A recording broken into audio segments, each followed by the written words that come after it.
हिंदू पंचांग के अनुसार ज्येष्ठ माह की अमावस्या तिथि को वट सावित्री व्रत पड़ता है। आज सुहागिन महिलाएं अपने पति की लंबी आयु और उनके अच्छे स्वास्थ्य के लिए बरगद के पेड़ की पूजा करती हैं।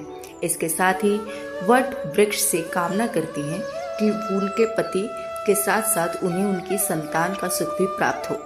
आज के दिन बरगद के पेड़ की विधिवत पूजा करने के साथ व्रत कथा सुनना भी बेहद शुभ होता है। प्रसिद्ध तत्वज्ञानी अश्वपति भद्र देश के राजा थे। उनको संतान सुख नहीं प्राप्त था। इसके लिए उन्होंने 18 वर्ष तक कठोर तपस्या की, जिसके उपरांत सावित्री देवी ने कन्या प्राप्ति का वरदान दिया। इस वजह से जन्म लेने के बाद कन्या का नाम सावित्री रखा गया। कन्या बड़ी होकर बहुत ही रूपवान हुई, लेकिन योग्य वर न मिलने की वजह से राजा हमेशा दुखी रहते थे।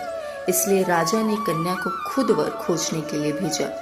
जंगल में उसकी मुलाकात सत्यवान से हुई। द्युमतसेन के पुत्र सत्यवान को सावित्री ने पति के रूप में स्वीकार कर लिया। इस घटना की जानकारी के बाद ऋषि नारद जी ने अश्वपति से सत्यवान की अल्पायु के बारे में बताया। माता पिता ने बहुत समझाया भी, परंतु सावित्री अपने धर्म से नहीं टिकी, जिनके जिद के आगे राजा को झुकना पड़ा। सावित्री और सत्यवान का विवाह हो गया। सत्यवान बड़े गुणवान, धर्मात्मा और बलवान थे। वे अपने माता पिता का पूरा ख्याल भी रखते थे। सावित्री राजमहल छोड़कर जंगल की कुटिया में आ गई थी।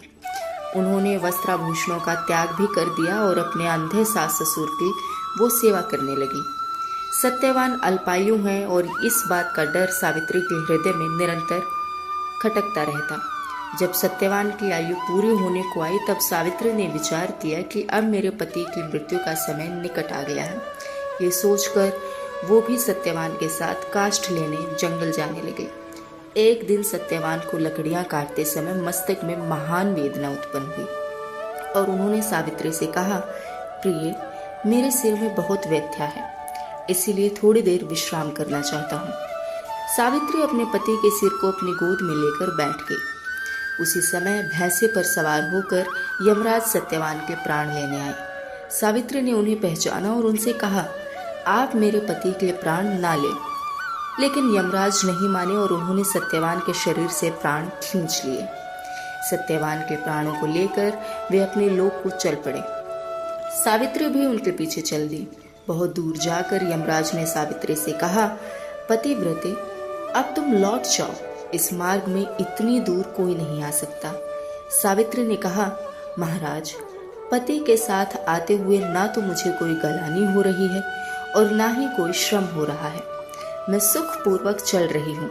जिस प्रकार सज्जनों की संगति संत है, वर्णाश्रमों का आधार वेद है, शिष्यों का आधार गुरु और सभी प्राणियों का आश्रय स्थान पृथ्वी है, उसी प्रकार स्त्रियों का एकमात्र आश्रय स्थान उनका पति ही है, अन्य कोई नहीं।